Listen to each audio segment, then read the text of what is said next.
Hey, what is up, guys? I am here to give you my Raw review. Pretty good Raw, I actually thought. Um, Decent matches, decent promos, decent Raw. So let's get to the chase. Or just get to the review, as I'm gonna call it. Let me delete that. Actually, I'll keep that. So, we have JBL, Michael Cole, and Jerry the King Lawler on commentary as always. It actually starts off with a Paul Heyman promo, and he talks about how Brock Lesnar destroyed the three-man band, and he wants to face Triple H inside a steel cage, and Triple H is supposed to be here tonight to give him his answer. But then he gets an email saying that due to his injuries, Triple H will not be there. He was disappointed, and he's telling how Triple H was afraid to be there and afraid to face Brock Lesnar. Then Triple H comes out, and Paul Heyman's shocked, and Triple H just says, "Yeah, I lied, and tell Brock Lesnar I accept." And then he gives Paul Heyman the pedigree. Kind of all there really was to it. So it's going to be now Triple H versus Brock Lesnar in a steel cage match.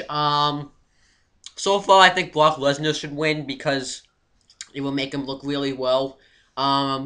So yeah, Triple H. I think Brock Lesnar should win. Um,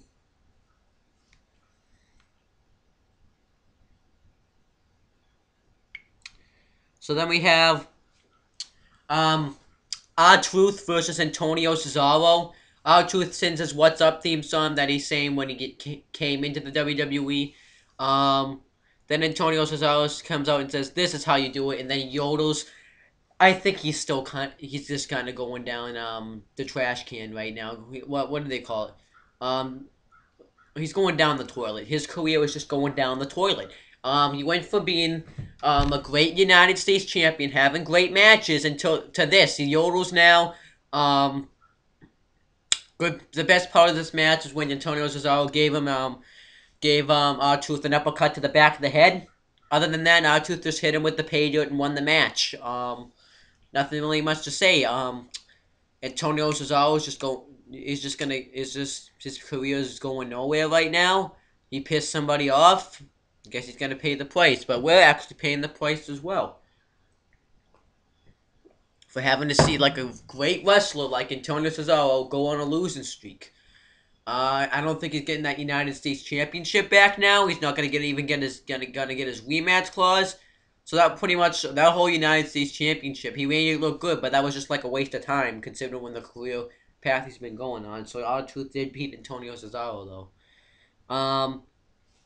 Then it shows the Shield backstage getting off a helicopter. I thought that was cool. Um,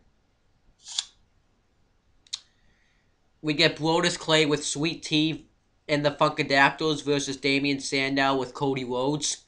I barely watched the match, so I can't really say what happened. Cody Rhodes gets on the apron, he's distracted by Clay, and then Damian Sandow hangs him up on the ropes, and then rolls him up and holds the tights for the win. So Damian Sandow gets the win.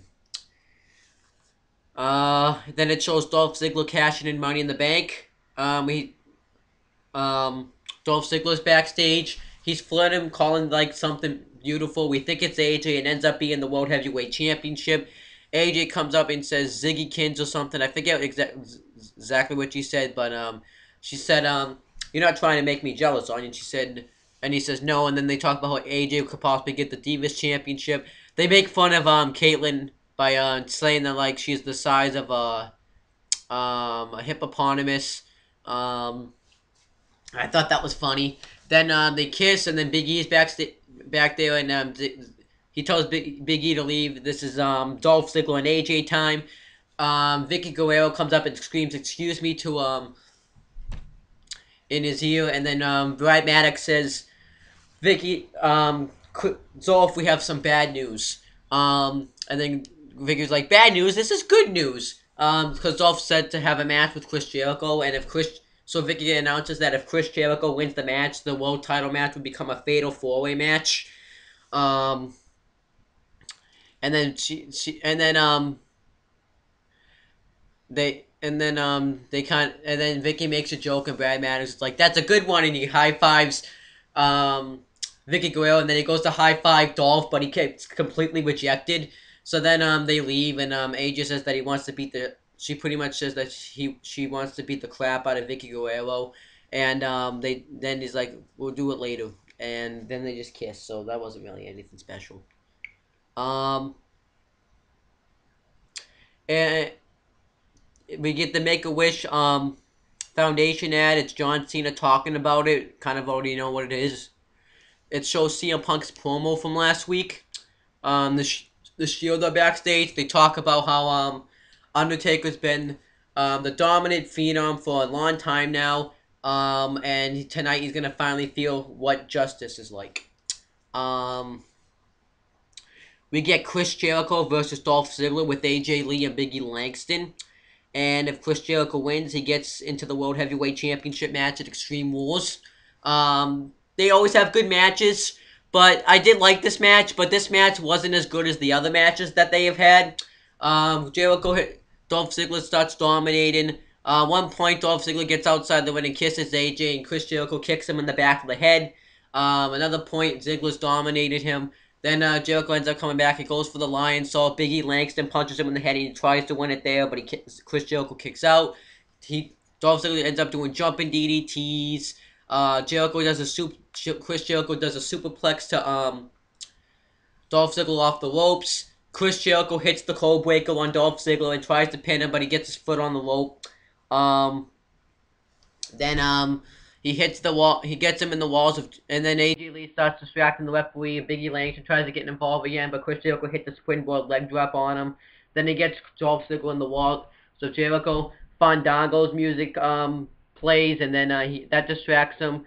And Ziggler hits the zigzag for the win. So that means Chris Jericho doesn't get in the title match. Then it shows Ryback and John Cena's face-off from last week. Mick Foley interview, he talks about how his DVD was great. It showed his great moments of his career. And he talks about how the Attitude Era was different because people didn't blame themselves for stuff like Ryback's looking in the mirror and blaming himself for stuff. And he has a chance to be a big star. Then he just kind of leaves. I wasn't really a big fan of that. We get the WWE app ad. We get Cody Rhodes with Damian Sandow versus Sweet Tea with Brodus Clay and the Funkadactyls. This doesn't sound like a good match, but I didn't think was a bad match. One good moment in this match was when Cody Rhodes hit the disaster kick to the back of the skull of Sweet Tea. And that's really about all that really happened. Then Tensai's going for Sweet Tea's going for the victory. Then Damian Sandow gets up on the apron, then he gets off, and Brodus Clay hits a headbutt on the outside. And then Tensai hits that choke bomb on, Sweet Tea hits the choke bomb on Cody Rhodes and hits the senton for the win. So no one really looked strong. I guess they wanted to make both teams look strong. I would have loved to see Cody Rhodes win because I think he has more of a future than Sweet Tea does. But that's just my opinion.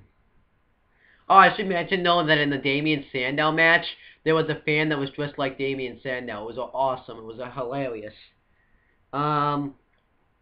Team How Noah backstage, and Daniel Bryan's wondering where The Undertaker is, and he wants him to come up so him and Kane can talk strategy. He's pissed that they're calling it the Brothers of Destruction and Daniel Bryan. It's Team How Noah and Undertaker. Kane, he asked if he can, Daniel Bryan asked him if he can call him.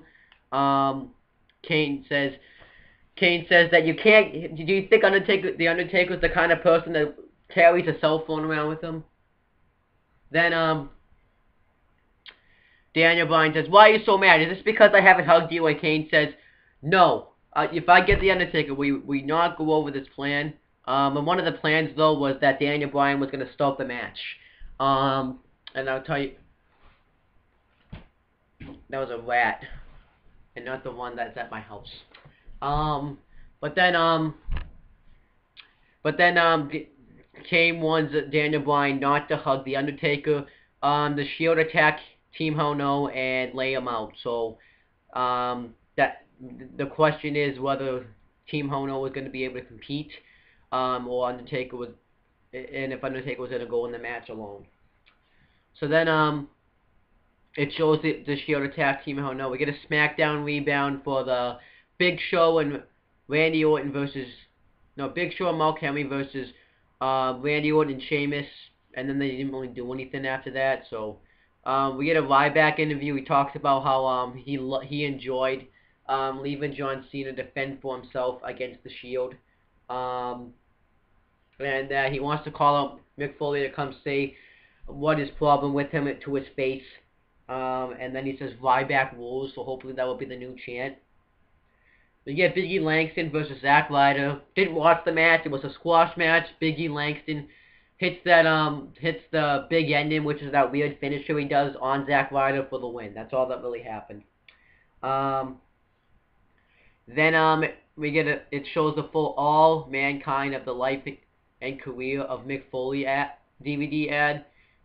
We get a WWE Slam of the Week. It shows the Shield trying to attack Undertaker the night after WrestleMania.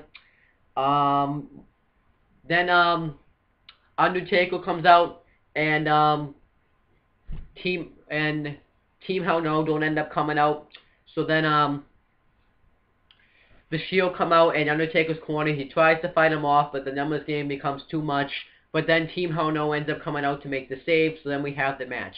So I didn't know. So I didn't know what to call this team because it was both tag teams. So I just called them the Brothers of Hell for abbreviation. The Brothers of Destruction and the Team Hell No. So I thought that way it would be fair versus the Shield. Awesome match, I thought. There was some great stuff in this match. And it was kind of cool to see the Brothers of Destruction back in action. I like to see them back in as a team. And Undertaker, they said that the Undertaker hasn't been on Raw.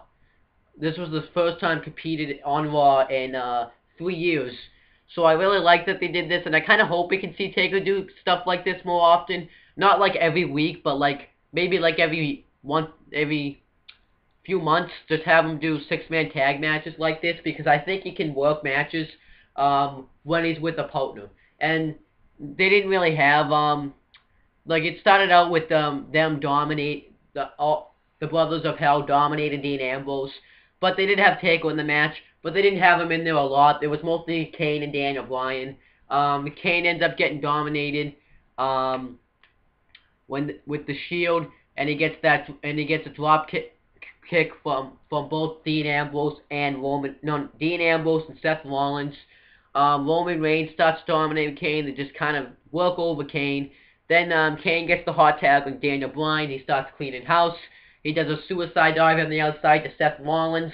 Then they take control again, and then they start dominating Daniel Bryan. They did a good job dominating him.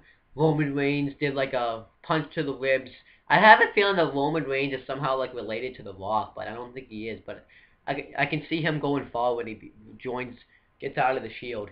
But then you had that move that they did to Justin Gabriel when Dean Ambrose was holding Daniel Bryan like in a surfboard submission hold, and then Seth Rollins did a knees to the gut. But then Daniel Bryan hit a move. I forget what move he hit to get the hot tag. He gets the hot tag on the Undertaker. He starts coming in the clean house, just doing his normal moves. He goes to double chokeslam Dean Ambrose and Seth Rollins, but Roman Reigns spears him and tries to cover him, but he doesn't get him. He does because and does the flying clothesline. He has Kane come in for the hot tag.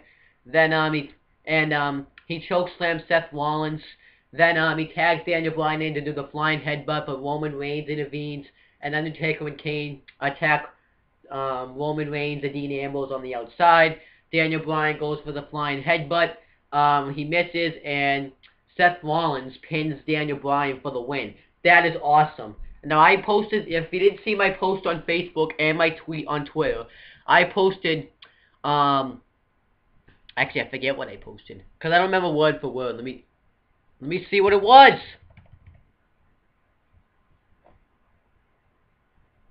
And I have it on, and I have my Facebook right here, so I can just read it right to you. Come on! I apologize for this, guys. I honestly do apologize. Internet's being gay right now. Like, honestly, my internet's being gay.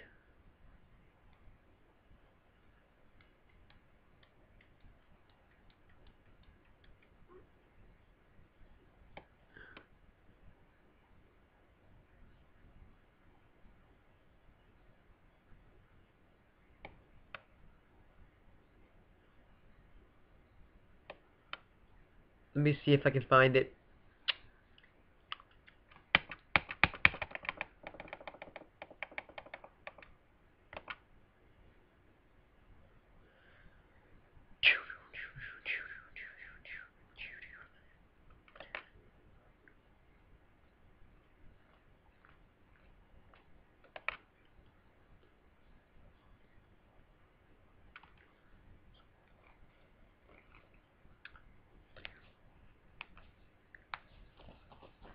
I'm sorry this is happening. I thought my internet's usually a lot faster than it's being right now. It's kind of being gay.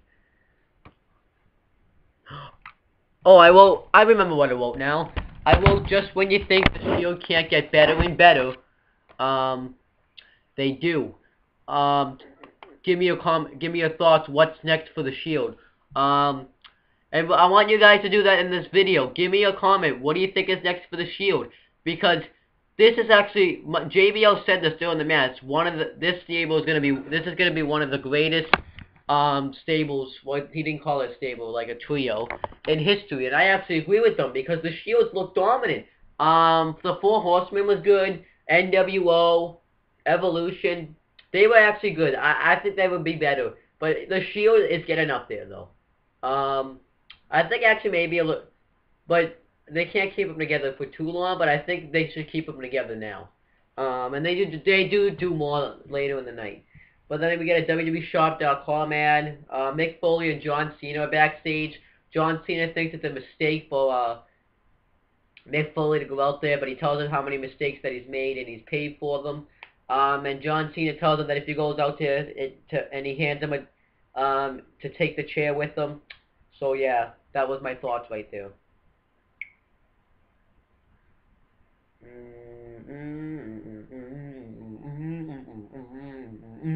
I don't know why I'm doing that. We get Fandango versus William Regal. I think they had him there because they was in London, England. Fandango just wins with the mic check. And then he kind of dances away. I didn't think they were going to do anything with Jericho, but they did.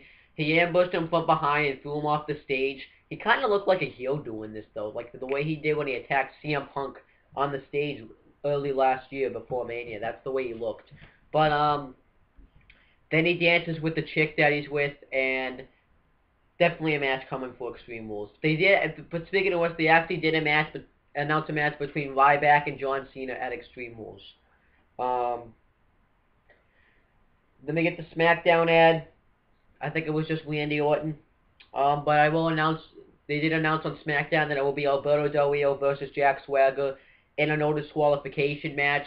I'm just going to say that Jack Swagger needs to win this because he's already lost to Del Rio twice. It will make him kind of look bad if he can't beat Del Rio a third time. So he needs to win this match because if he doesn't, it's going to make him look really weak.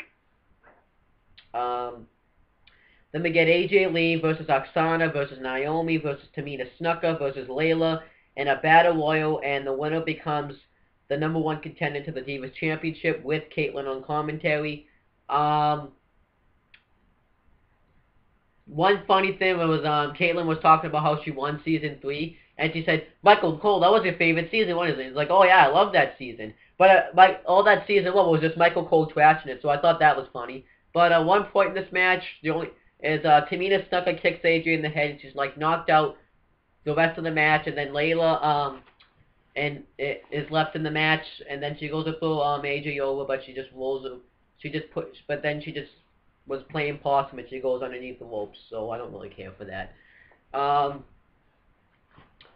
They say AJ's gonna win to bring more prestige in the Divas Championship, but I'm gonna say this right now: the Divas Championship.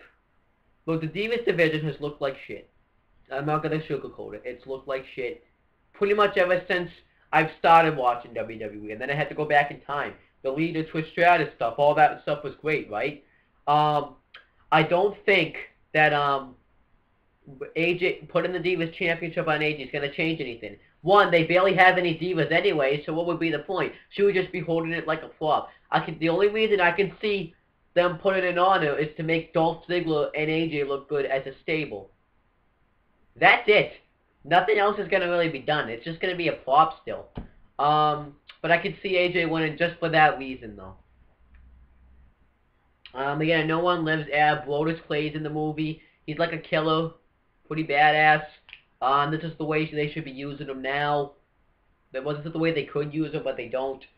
Ryback's backstage going to confront Mick Foley. Then we get Mick Foley confronts Ryback. He calls Ryback out. And then Ryback comes out and he says, why do you think John Cena giving me that chair helped you at all? But then Mick Foley says that he was a little bit offended that he gave him the chair because he's Mick Foley, he's beaten the best, he's kicked ass throughout his career, and he asks Ryback, and he shows Ryback some footage of when he let the Shield attack Cena. Then he tells him that he asks him if he wants to go down, if he wants to become WWE champion by doing what he's been doing to Cena. Ryback kind of like mentions the plan, how he how he wants to beat Super Cena. He wanted the Cena to get payback on Cena for leaving him attack for the Shield, and he wants a WWE Championship match. He got it, and he's gonna get the WWE Championship at Extreme Rules. Mick Foley talks about how he was left lying all by himself, and he never counted how many times. He doesn't even know, and Ryback's counting statistics. He tells Ryback to shut up. And then he kind of says what I kind of said before. They go to fight. Ryback knocks the chair outside the ring. They go to fight. John Cena comes out to Mick Foley's aid, and they go to fight. The Shield come out. John Cena goes to leave Ryback to himself like Ryback did, and he kind of does for a little bit, but then he gets him in the ring with the chair and it hurls off the Shield. Then Ryback looks down at the chair and he FUs Ryback, and that was Raw. He didn't come out with the championship either. I like this Raw because there were some good matches on here. Dolph Ziggler, Chris Jericho was good. Team Hell, the Brothers of Destruction. The Brothers of Hell versus the Shield, awesome match. And I didn't mind Cody Rhodes versus Sweet Tea. It was decent. Other than that, everything else was kind of eh. They did announce that The Rock's getting surgery, and they kind of showed like his scars when he was giving Cena the rock bottom. And people say, and I read on Facebook, I read on WrestlingTruth.com that The Rock might that The Rock's retired now. I think that if The Rock's gonna retire, he's gonna announce it on TV. So I'm not exactly sure about that yet. I don't think The Rock's gonna retire yet. I think there's still stuff that he can do that can make himself relevant. That's pretty much it, guys. Raw, decent. The match of the night was, I'm just going to say it instead of putting it in the comments, match of the night, the Brothers of Hell versus the Shield. Worst match, the Divas match, because it wasn't really anything. But that's pretty much it, guys. See you later.